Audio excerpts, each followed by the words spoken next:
Hi hello welcome to our channel Sravanthi Balaji home blogs. Today special recipe idli పిండితో కమ్మని పునుగులను ఎలా prepare చేసుకోవాలో చూపించబోతున్నాను. సాధారణంగా ఇడ్లీ పిండి క్వాంటిటీని ఎక్కువగా నానబెట్టి ఇడ్లీలను ప్రిపేర్ చేస్తున్నప్పుడు కానీ, లేదా కాస్త క్రిస్పీగా ఉండేలా, అలాగే హెల్దీగా మైదా అనేది ఎక్కువగా వాడకుండా కొద్ది క్వాంటిటీలో తీసుకొని ఇడ్లీ రవ్వ, మినప్పప్పుతో క్రిస్పీగా అప్పటికప్పుడు ప్రిపేర్ చేసుకుని పునుగుల రెసిపీని చూపించబోతున్నాను. ఎక్కువగా మైదాను వేసి ప్రిపేర్ చేసే పునుగుల కంటే ఇలా ఇడ్లీ పిండితో ఒక్కసారి ట్రై చేసి చూడండి. చాలా టేస్టీగా ఉంటాయి. అలాగే తక్కువ మైదాతో ప్రిపేర్ చేస్తున్నాము కాబట్టి ఎంతో హెల్దీ కూడా. మరి ఇంకెందుకు ఆలస్యం, ఎలా తయారు చేయాలో చూసేద్దామా? ముందుగా బౌల్లోనికి ఇడ్లీ పిండిని తీసుకోండి. నేను 2 నుంచి 3 పెద్ద సైజు కప్పుల వరకు ఇడ్లీ పిండిని తీసుకున్నాను. ఇలా తీసుకున్న పిండి మొత్తాన్ని కాస్త వెడల్పుగా ఉన్న బౌల్లోనికి వేసుకోండి.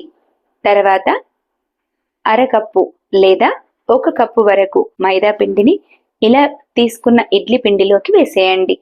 మైదా పిండికి బదులుగా మీరు మీ ఇష్టాన్ని బట్టి గోధుమ పిండిని కూడా తీసుకోవచ్చు. ఇలా ప్రిపేర్ చేస్తే మరి కాస్త హెల్దీగా ఉంటుంది.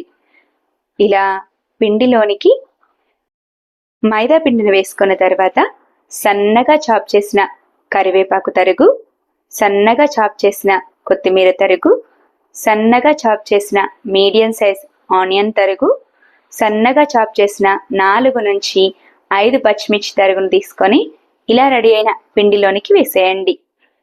మీరు ఈ ఆనియన్స్, పచ్చిమిర్చి, కొత్తిమీర, కరివేపాకుతో పాటుగా అల్లం ముక్కను కూడా సన్నగా తరిగి వేసుకోండి.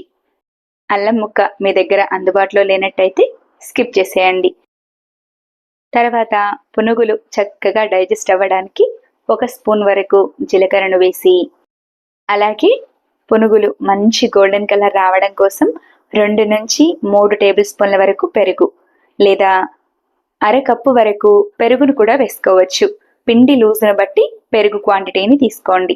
తర్వాత 2 చిటికెళ్ల వరకు లేదా పావు టీ స్పూన్ వరకు వంట సోడాని వేసి, ఇలా తీసుకున్న పచ్చిమిర్చి, కొత్తిమీర, వంట సోడా, సాల్ట్ పిండి మొత్తంలో చక్కగా ఎక్కడ ఉండలు లేకుండా కలిసేలా బాగా కలుపుకోండి.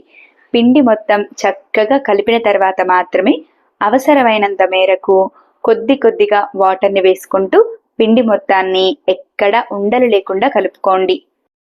ఇలా చక్కగా రెడీ చేసుకున్న పిండిని 10 నుంచి 15 నిమిషాల వరకు పక్కన పెట్టేసేయండి.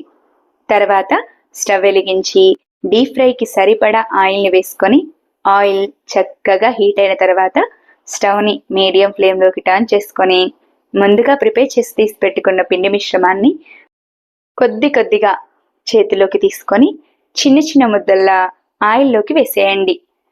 మనం ప్రిపేర్ చేసేది పునుగులు కాబట్టి చిన్న సైజులో ఉండాలి, లేదా మీరు మీ ఇష్టాన్ని బట్టి పునుగుల సైజును కాస్త పెంచుకొని మీడియం సైజుగా కూడా వేసుకోవచ్చు. కానీ ఇలా చిన్నగా పునుగులను వేసుకుంటేనే క్రిస్పీగా ఫ్రై అవుతాయి. అలాగే లోపల మిశ్రమం కూడా చక్కగా ఉడుకుతుంది. అంతేకాకుండా పునుగులను ఫ్రై చేస్తున్నప్పుడు కూడా స్టవ్ని మీడియం ఫ్లేమ్లో ఉంచి మాత్రమే మంచి గోల్డెన్ కలర్ వచ్చేంత వరకు కలుపుతూ ఫ్రై చేసుకోండి. ఇలా అయితేనే పునుగులు క్రిస్పీగా ఉంటాయి. అలాగే ఎక్కువగా హై ఫ్లేమ్లో పెట్టి పునుగులను ఫ్రై చేశారంటే పై లేయర్ మొత్తం నల్లగా మారిపోయి లోపల పిండి అనేది చక్కగా ఉడకదు. కాబట్టి ఇలా నిదానంగా ఫ్రై చేసుకొని ఆయిల్ రాకుండా ప్లేట్లోనికి తీసుకోండి. ఇదే విధంగా మిగిలిన పిండి మొత్తాన్ని కొద్దిగా ఆయిల్లోకి వేసుకుంటూ చిన్న పునుగులను ప్రిపేర్ చేసుకోండి. ఈ పునుగులను మీ ఇష్టాన్ని బట్టి కొబ్బరి చట్నీతో కానీ, పల్లీ చట్నీతో కానీ సర్వ్ చేసుకోవచ్చు. అలాగే టమాటా చట్నీ కూడా ఈ పునుగులకు పర్ఫెక్ట్ కాంబినేషన్. మీరు మీ ఇష్టాన్ని బట్టి మీకు నచ్చిన చట్నీస్తో కానీ, కారపొడితో సర్వ్ చేసుకున్న అద్భుతంగా ఉంటాయి. సింపుల్గా టేస్టీగా కమ్మటి పునుగులను ఎలా తయారు చేయాలో చూశారు కదూ. నా వీడియో కనుక మీకు నచ్చినట్టయితే లైక్ చేయండి. ఇలాంటి మరెన్నో ఇంట్రెస్టింగ్, టేస్టీ, హెల్దీ రెసిపీస్ కోసం నా ఛానల్ని సబ్స్క్రైబ్ చేయండి. ఈ పునుగులను మీరు కూడా తప్పకుండా ట్రై చేసి ఎలా వచ్చాయో కామెంట్ చేయండి. Thanks for watching. Wait for new recipe daily 6 AM.